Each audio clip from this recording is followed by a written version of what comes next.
Hello everyone. आज इस video में हम पढ़ेंगे प्रोटीन सॉर्टिंग का टाइप। जैसे कि लास्ट वीडियो में हमने पढ़ लिया है प्रोटीन सॉर्टिंग क्या होती है, कैसे होती है, किन किन आर्गन्स में के लिए होती है। ये सब हमने लास्ट वीडियो में देख लिया है पार्ट 1 में। आज इस पार्ट में हम बात करेंगे प्रोटीन सॉर्टिंग साइटोसॉल से न्यूक्लियस के लिए कैसे होती है। जो सिग्नल सीक्वेंस बेस्ड ट्रांसपोर्ट होता है उसके लिए हम बात करेंगे, जो कि सिग्नल सीक्वेंस बेस्ड होता है न्यूक्लियस के लिए। प्रोटीन ट्रांसपोर्ट न्यूक्लियस के लिए कैसे होती है, कैसे टारगेट होती है, ये हम आज इस वीडियो में बात करेंगे। जैसे कि सबको पता है प्रोटीन सॉर्टिंग, प्रोटीन मेनली हमारे साइटोसॉल में बनती है और उसके बाद ये अपने फेट आर्गन के लिए, अपने टारगेट आर्गन के लिए, आर्गनली के लिए ट्रांसपोर्ट होती है। जैसे साइटोसॉल से न्यूक्लियस ये पोर बेस्ड होती है, न्यूक्लियर पोल के माध्यम से होती है। और ये न्यूक्लियर पोल जो होते हैं इनमें न्यूक्लियर कॉम्प्लेक्स जो होते हैं, न्यूक्लियर पोर कॉम्प्लेक्स होते हैं, इन्हीं के माध्यम से प्रोटीन ट्रांसपोर्ट होती है। ये एक्टिव भी होती है और पैसिव भी होती है। जो लार्ज मॉलिक्यूल्स होते हैं, लार्ज प्रोटीन्स होती हैं, उनको एक्टिवली ट्रांसपोर्ट करा देती है और जो स्मॉल मॉलिक्यूल्स होते हैं उनको पैसिवली ट्रांसपोर्ट होता है। और जो हमारी प्रोटीन्स हैं लार्ज ही होती हैं, तो ये इनके लिए एटीपी की रिक्वायरमेंट होती है, इनके लिए एनर्जी की रिक्वायरमेंट होती ही होती है।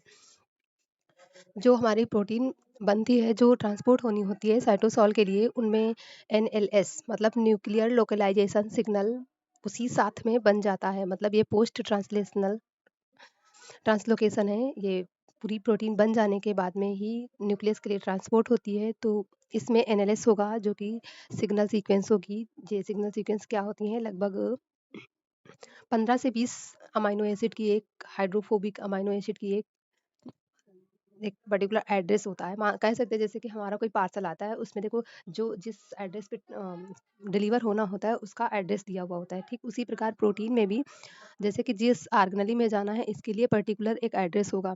तो इनको कोई, अब जैसे हम लोगों के एड्रेस होते हैं ऐसा तो कुछ होना नहीं है, इनमें एड्रेस होना है।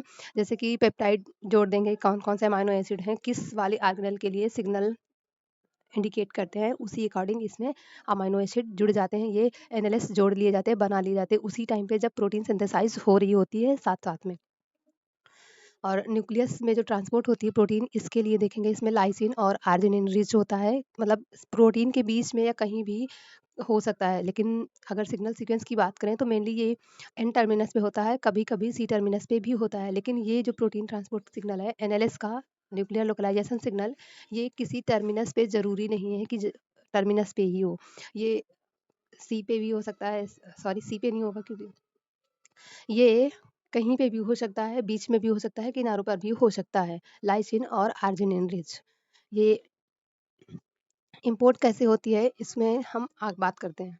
जैसे कि इसमें देख रहे हैं हम कि हमारी प्रोटीन कैसे न्यूक्लियस के अंदर या बाहर को ट्रांसपोर्ट होगी। तो सबसे पहले हम बात करेंगे, देखते हैं, एक प्रोटीन होगी जिसको हम कार्गो प्रोटीन कहते हैं। प्रोटीन होगी जो कि रिसेप्टर से बाइंड करेगी और रिसेप्टर से बाइंड होने के बाद उसमें न्यूक्लियर लोकलाइजेशन सिग्नल देखा जाएगा कि ये कहाँ के लिए प्रोटीन हो रही है। और जो रिसेप्टर होता है उसका नाम होता है इम्पोर्टिन। इम्पोर्टिन रिसेप्टर होता है और ये जीटीपी के साथ जुड़ के काम करता है। प्रोटीन जो बाइंड होती है रिसेप्टर से, ये कार्गो प्रोटीन बाइंड होकर न्यूक्लियर पोल के माध्यम से न्यूक्लियस के अंदर लेके चली जाती है। जो इम्पोर्टेंट प्रोटीन होती है, जो बाहर से कुछ भी उसमें बाइंड हो गया तो वो अंदर छोड़ के आ जाएगी। तो ये इम्पोर्टेंट लेके न्यूक्लियस के अंदर आएगी। यहाँ पे ये डिसोसिएट कैसे होगी इम्पोर्टेंट के साथ में, क्या इम्पोर्टेंट नहीं पड़ा रहेगा? नहीं, इम्पोर्टेंट के साथ में जीटीपी जुड़ जाएगी। इम्पोर्टेंट के दूसरे छोर पे जैसे इसमें देख रहे हैं, ये हमारा है कार्गो प्रोटीन जे, और ये हमारा है इम्पोर्टिंग रिसेप्टर ये वाला। और इसमें देख रहे हैं आप, दो जगह बाइंड करने की जगह यहाँ पे देखो प्रोटीन, कार्गो प्रोटीन बाइंड करिए और फिर ये अंदर लेके आ जाएगी न्यूक्लियर पोर के माध्यम से। और फिर ये प्रोटीन जो है यहाँ पे देखो अंदर आ गई है। और इसके बाद ये रैन जीटीपी, इसने कार्गो इम्पोर्टिन के साथ में देखो बाइंड अप कर लिया है, इस वाले पोर्शन पे बाइंड अप करेगी। और इसके बाद फिर जो हमारी कार्गो प्रोटीन थी वो डिसोसिएट हो जाएगी इसी के अंदर। मतलब इम्पोर्टिन एक समय पे एक ही चीज़ को बाइंड कर सकता है, तो इसने जैसे ही जीटीपी बाइंड किया उसके बाद तुरंत ही ये प्रोटीन हमारी डिसोसिएट हो गई, मतलब न्यूक्लियस के अंदर इम्पोर्ट हो गई, यहाँ छूट गई। और जो ये जीटीपी होता है, ये जीटीपी इम्पोर्टिन को लेके बाहर जाएगा। अब इम्पोर्टिन फिर से बाहर आ गई यहाँ पे, जी, हमारे देखो जीएपी प्रेज़ेंट होंगे जो कि हमारे जीटीपी को जीडीपी में कन्वर्ट करेंगे और यहाँ जीडीपी में जैसे ही कन्वर्ट होता है यहाँ जीडीपी और एक प्लस पीआई निकलेगा और उसके बाद तुरंत ही ये इम्पोर्टेंट फिर से तैयार हो जाता है कि कोई दूसरा हमारा एनालिसिस प्रोटीन होगी जिस एनालिसिस सिग्नल को मतलब करेगी, आइडेंटिफ़ाई करेगी और फिर अंदर लेके जाएगी। मतलब ये साइकिल चलती रहती है। पहले देखो ये जैसे जहाँ से चली थी, देखो यहाँ पे इम्पोर्टेंट प्रोटीन थी, उसके बाद इसने कार्गो ने इम्पोर्टेंट के साथ बाइंड किया, अंदर आई, जीटीपी बाइंड किया, कार्गो निकल गई, डिसोसिएट हो गई, जीटीपी इसको लेके बाहर आ गई इम्पोर्टेंट को और यहाँ पे जैसे ही गैप ने जीटीपी को जीडीपी में कन्वर्ट किया, फिर ये भी डिसोसिएट हो गई, अलग हो गई जीडीपी, इम्पोर्टेंट के साथ बाइंड नहीं रह सकती है।